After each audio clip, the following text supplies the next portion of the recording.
try something. Okay. Hi, everybody. This is Joyce with the Ross Programs. Today, we're going to talk turkey. Let's talk turkey because it's Thanksgiving, and I can't believe Thanksgiving is next week. Peggy is with me today with North Carolina Extension Services. Hey, Peggy, how are you today? Hey, how are you? I'm good, thank you. Let's talk about turkey because I know people are getting ready for these big meals they're going to provide for their families, or they're going to prepare a meal for themselves at home. Yeah. So let's talk about that. But before we get started, tell everybody a little bit about yourself and what you do at North Carolina Extension Services. Okay. North Carolina Extension Service has offices in all of the 100 counties in North Carolina. And many states have extension offices and then some don't, but we are fortunate in that we have all counties have extension offices. And we are an extension, if you will, of North Carolina State and A&T State universities.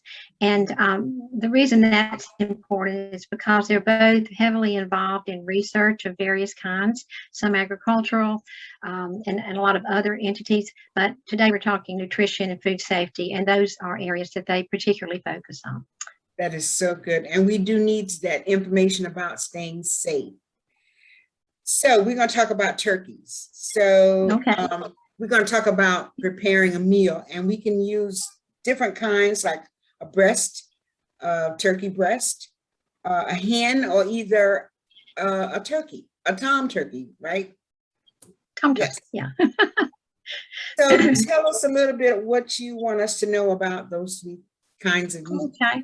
You know, as you said, tom turkey, I thought to myself, I wonder why it's Tom and not a George turkey. I have no idea, but tom turkey is what I've always heard it called, and I hadn't wondered about that until just now. Anyway, well, basically, one thing you want to look for is a USDA grade A turkey, and I think that's pretty much what you're going to find unless it's a really off-brand, and so I would check for that, and USDA is something easy to remember. The hen turkeys are basically from 8 to 16 pounds, and the tom turkeys can run as high as 25 pounds. So that's pretty much the difference. Great. And the tom turkey could get up as 25 pounds. That means the person needs to make sure they have an oven that can cover that, right? Right, that's important. And one easy way to do that is if you'll just measure from the bottom rack on your oven up to, say, within 2 inches of the top of the oven where the element is. Right. Just to the bottom of the element, and then take your little measuring tape with you to the store, and whichever one you decide on, measure it, and just be sure that it's no bigger than that. I have heard people say that sometimes a really big turkey doesn't fit well in their oven. Right. And also, if you're going to put it on a rack in the pan, that raises it another maybe an inch or so. But yeah, that's something just to check ahead of time, definitely before that day. Awesome. We also want to talk about the different choices, because nowadays people are doing organic. Can you tell us a little bit about that? Well, I will say that typically organic is going to be, in most of your standard stores, it's going to be $1.50 or so more per pound. So if we're talking even a 10-pound turkey, you know, that adds many nickels to what you're paying for it, if you will. Does add a lot. But if that's what you want, then that's fine. It may be hard to find the closer we get to Thanksgiving. Organic turkeys do have more omega-3s if you're looking at it for health, but this is once a year. So, you know, I don't think it's a big difference. You will find that some people say they're not as tender, and it's because of the way they're fed. And that's not a bad thing, but it's just an organic turkey. So it just depends on what you're looking at. But I will say, if it's organic, it will have no artificial preservatives or artificial ingredients. And but it will also be free of antibiotics if it's organic. I mean, those go hand in hand. So that's something to think about. Great. So we're getting ready to prepare our turkey. So I guess the first thing we need to do is if it's frozen, we need to start getting it thawed out. Yes. So let's talk about that. Okay. People do things a lot like they saw their parents or their grandparents do, or aunt whoever or uncle whoever, just depending on where they were, if somebody was cooking a meal for something like this. And we don't very often buy frozen chicken. We most likely buy frozen turkeys. There are frozen chickens, but that's just not as common a thing. Poultry's poultry. But we're talking turkey today, and usually turkeys are a lot larger than chickens in most situations. So with that in mind, the best way to go is to put it in the pan that you're going to cook it in, or on a dish, something. So if it's in the refrigerator and it's thawing in the refrigerator, as it begins to thaw, if there are holes in the plastic covering or whatever kind of case it's in, as it thaws, you don't want to make a mess in the refrigerator. Right. Now, there is a school of thought about thawing it all night in the sink. That's not a safe school of thought. Okay. Okay. As far as just thawing, some people thaw it in the sink and change the water every 30 minutes to cold ice water. That's too time intensive, I think. So that's a lot of work. Yeah, and it's just as easy to go ahead and put it in the bottom shelf in the fridge. The only thing is you have to kind of plan ahead so you have room to do that. And it may mean taking a shelf out, so you may have to kind of reorganize a few things. Right. So just depending on your family size and what you have in there. And you could freeze some things ahead of time so they don't have to be in the refrigerator right then. So if a person decides to get a 10-pound turkey, they need to leave it in the refrigerator. Is just one day good, or how long does it take to thaw? 24 hours for every 5 pounds. So if it's a 10-pound turkey, that would be 2 days, and I would add a day, just because freezers differ. Years ago, a refrigerator freezer was usually maybe 30 degrees. And as time went on, they're pretty much set now at 0 degrees, just like a freestanding freezer. And so, of course, it's going to take it longer if it started out at 0 degrees than if it started out at 30 degrees, which is kind of a minor thing, but until you get right down to needing to put this bird in the oven. So you want to be sure that it's thawed out. And so as you take the covering off, and you're ready to put it in the pan, you don't want to realize the inside is icy. No, you don't. Ted, we talked earlier today, and I love our conversations. You were telling me about how a person was thawing out the turkey and they cooked it and the giblets and stuff were still inside. Right. So as you are preparing it, you want to check and be sure that you've gotten out that pack of giblets in the neck, et cetera, that are inside. Although this person did cook it, and as they took it out of the oven, they realized that little package was all wrapped inside, and it was close to 165 degrees, which is what you're shooting for, but not quite there. But they were a little bit embarrassed, but it turned out to be kind of a funny situation, and she was very good humored about it. So anyway, I think she ended up boiling it just a while, just to be sure. But it was almost 165, which brings up something else as far as it's thawed out, and as you're getting ready to put it in the pan, you've taken the little package of giblets out. And many times people feel like they should wash the turkey or the inside of the turkey. But that's not necessary. Actually, it can be kind of dangerous, because washing the raw poultry won't kill any bacteria, salmonella, etc., but cooking to the proper temperature will. And sometimes it's just what we've seen our parents do or grandparents do, just depending. So, but that's not necessary. And actually what it does is just spread those, as you would say, take the sprayer and spray the inside of the turkey, for example. You're having little bits of liquid to go out into the area around your sink and your cabinet, etc. So it's better not to. And if people insist on doing that, I would suggest that they make up a solution of 1 tablespoon Clorox to a gallon of water. And I don't know about you, but on that day, I don't want any extra stuff going on. Now, obviously, as you're working with the turkey, you may have some large forks, or, you're getting it into the pan. And if you do end up getting the raw turkey juices on your hand, you wash them as if you would with COVID. Wash them for 20 seconds. And, if you have sanitary wipes, you can do that. And this may seem a little overprotective, but if you've ever been exposed to salmonella or bacteria that's going to make you sick, you do not want to do that again. No, it's not fun. Been there, done that. That's not something fun that anybody wants to experience. So this is what USDA suggests, and we are kind of an arm of USDA, an educational arm of USDA.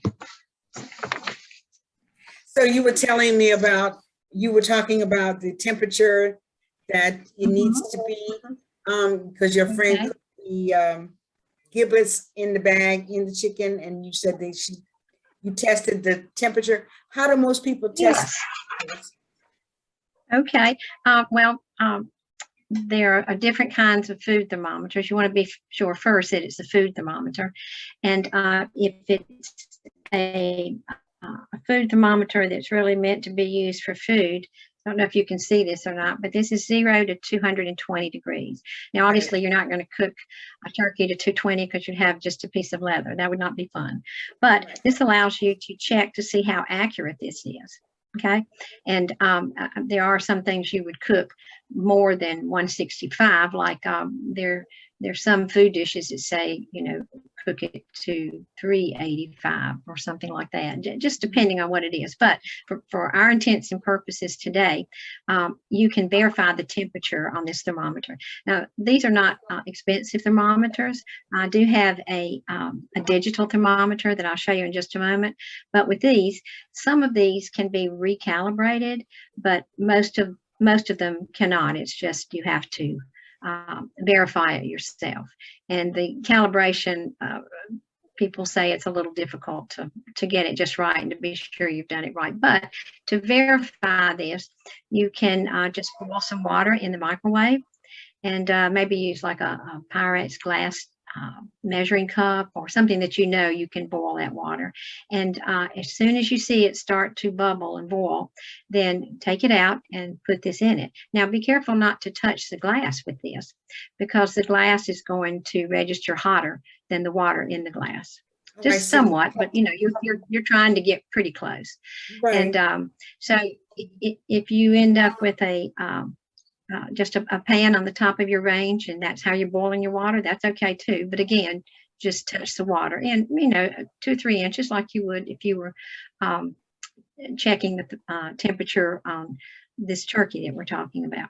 Right. So let's just say, for example, if it instead of registering 212, it registers 205, just to use a round number.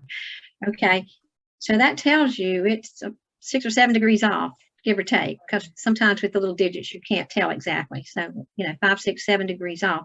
So if it registers around 205 instead of 212, then instead of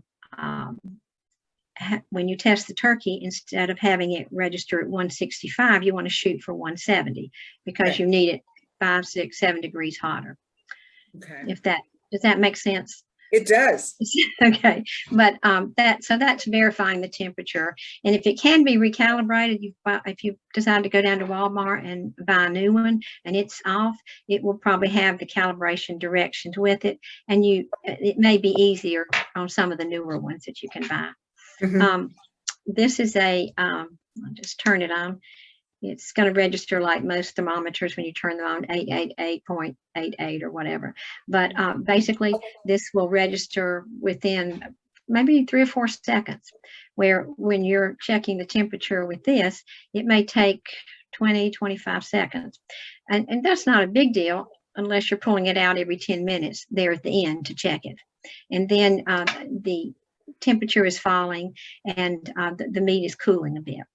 Mm-hmm. So, but it works fine. But the idea is, as you figure out how long you need to cook it, then and actually 13 to 15 minutes per pound.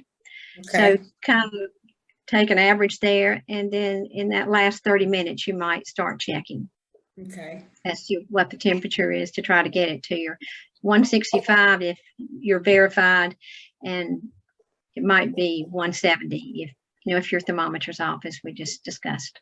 And I'm glad to talk to someone about that if that's confusing. That'd And be you'll great. have my phone number on the end of this, I realize. So. Of course, I'll be glad to. So if it's 170 on the ends, if you stick the thermometer in and it's 170, that's kind of giving you an idea that the turkey is done. Is that correct?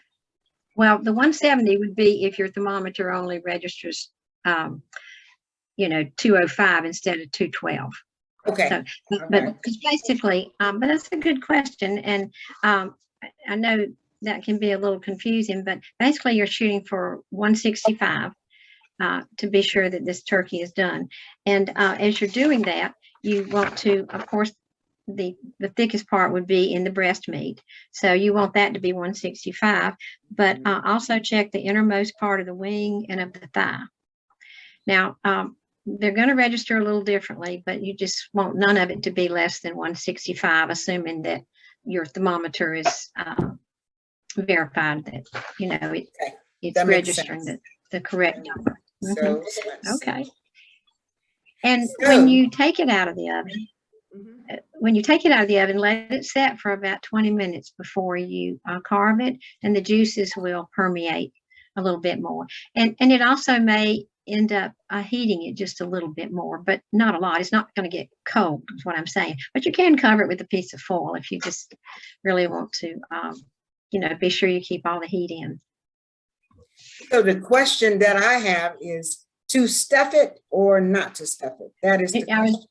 I was about to say, I forgot to mention the stuffing. So, well, the best way to do, the easiest and the least, the way that's the least concern for safety would be not to stuff it, but just to do your stuffing separately.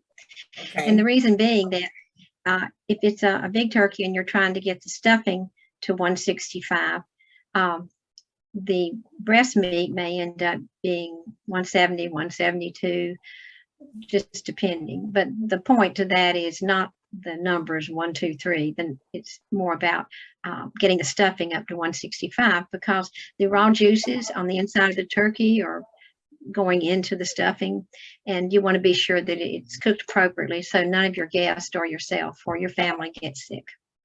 And so that would be the best thing to do. And if you're thinking, oh, I really want to have some of that turkey juice, turkey broth in there to make that stuffing with, you can buy it in a box. Yep. And and you can buy it unsalted or salted. Now, obviously, it's not exactly right. And what you can do is buy a pack of turkey wings and cook those and save the juice. That's your broth right there. And use that. Or you can buy it in a box.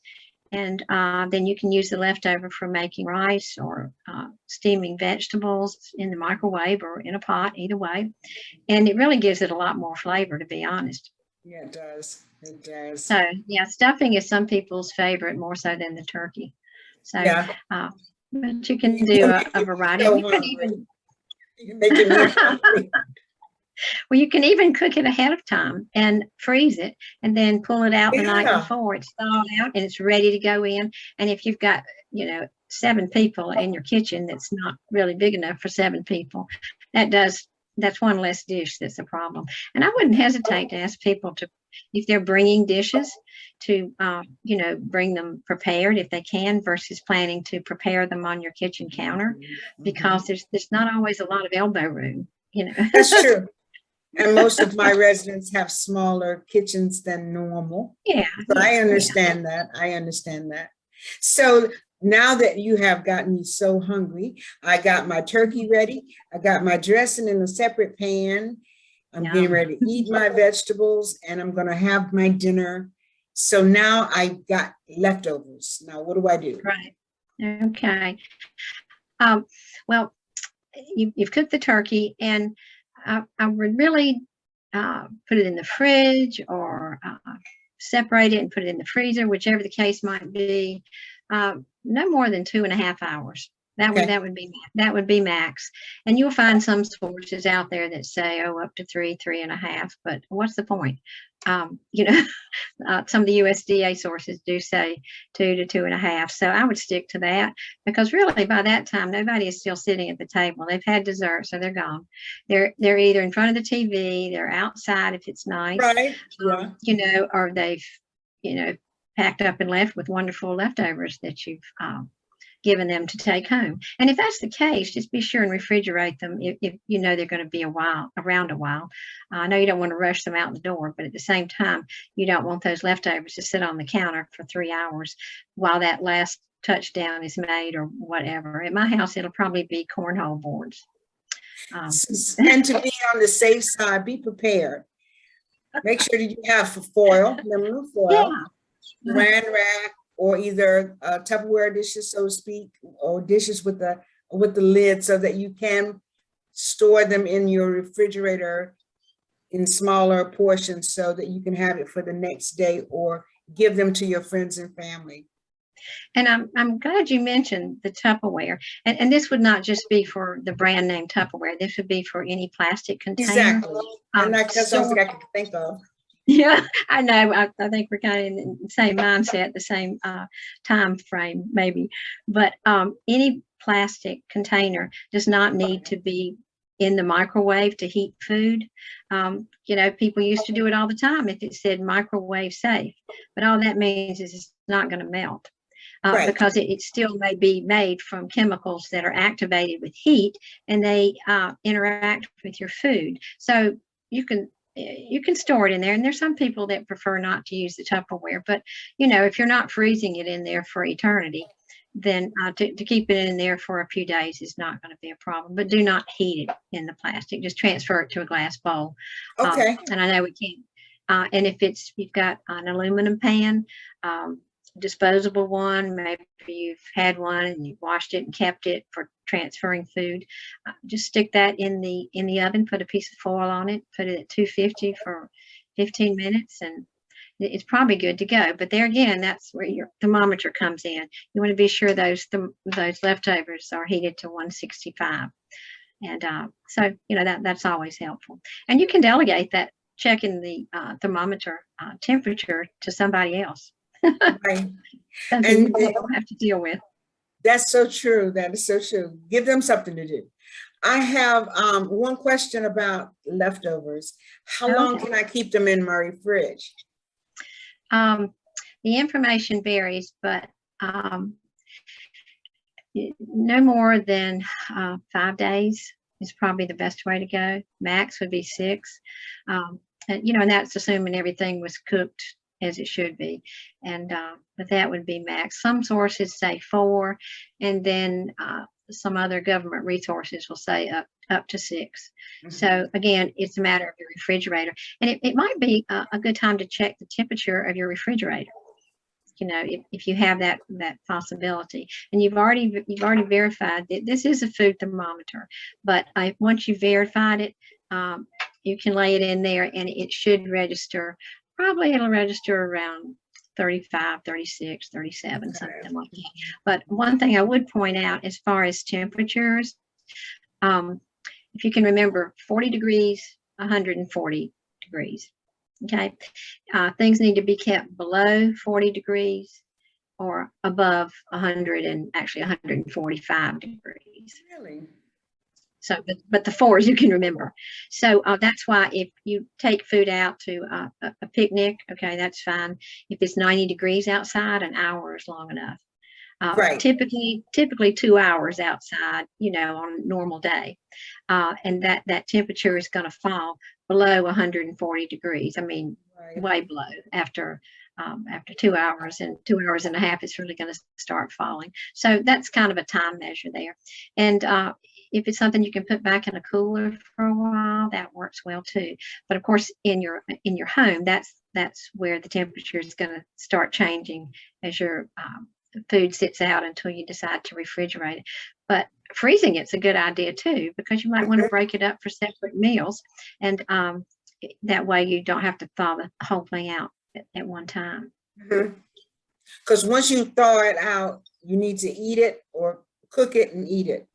You can't refreeze and refreeze and refreeze. No, that's not a good idea. And actually, I'm glad you brought that up, because sometimes people will call and they'll say, okay, I thawed this turkey out and then I got an invitation to do such and such. So I wonder, can I just refreeze it again? Well, if it's only been thawed out a day or two, then, you can cook it 2 days later, no problem. But just don't put it back in the freezer to refreeze it. Okay. And one of the main reasons is because it was probably flash frozen, because it's a lot of it's bulk. Where if you throw a flat piece of meat in the freezer, then it's going to freeze pretty quick. But that bulk, it's going to take it multiple hours, and that's why they flash freeze these turkeys in most cases. And so it'll freeze fast enough so it doesn't start developing advanced microorganisms, if you will. Wow. Yeah. But I don't want any of this to deter anybody from cooking a turkey. I mean, no, but this knowledge is so good for them, though. It's so good for them. Well, it's comforting if you have guests, particularly if they're not relatives. Sometimes, of course, sometimes it's easier to. Sometimes it just depends. You want to have it right the first time. So I'm hoping that I've answered a lot of the questions that you have out there, audience, about food safety, cooking, temperature-wise, preventing sicknesses when it comes to preparing big meals, storing, how long things should stay in the refrigerator. I hope that all the questions have been answered. And if you have any other questions that you need to ask, why don't you contact Peggy at the North Carolina Extension Services, and the phone number is 919-560-0523. Her contact information and a brief overview of what we talked about will be at the end of this video. So I really appreciate your time today, letting people know what to do and what not to do when it comes to talking turkey. Okay, will do. And I will share with you a flyer on general food safety that has some temperatures for other kinds of things. One thing I will add, if you're talking, whether you're talking ground poultry or whole poultry like a turkey or a chicken, it always needs to be 165. And that's different with things like beef. For example, beef stew would need to be 145. But hamburger meat needs to be 160. But this will differentiate the differences for you. But poultry is always 165, either way, ground or whole. And that's just because of the potential for salmonella and other bacteria that can develop. So USDA just wants to keep us safe. We're really fortunate that we have that. And just USDA.gov is a great resource, but sometimes it might be hard to find what you're looking for. And so I'm glad to help out. I really appreciate it.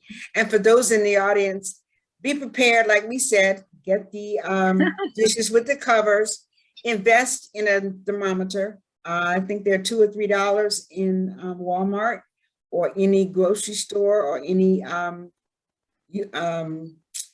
stores that sell kitchen utensils. Yeah. You can always get one there. And if you are lucky enough to have a digital one and you want one, ask Santa to bring one to you. Great idea. Great idea.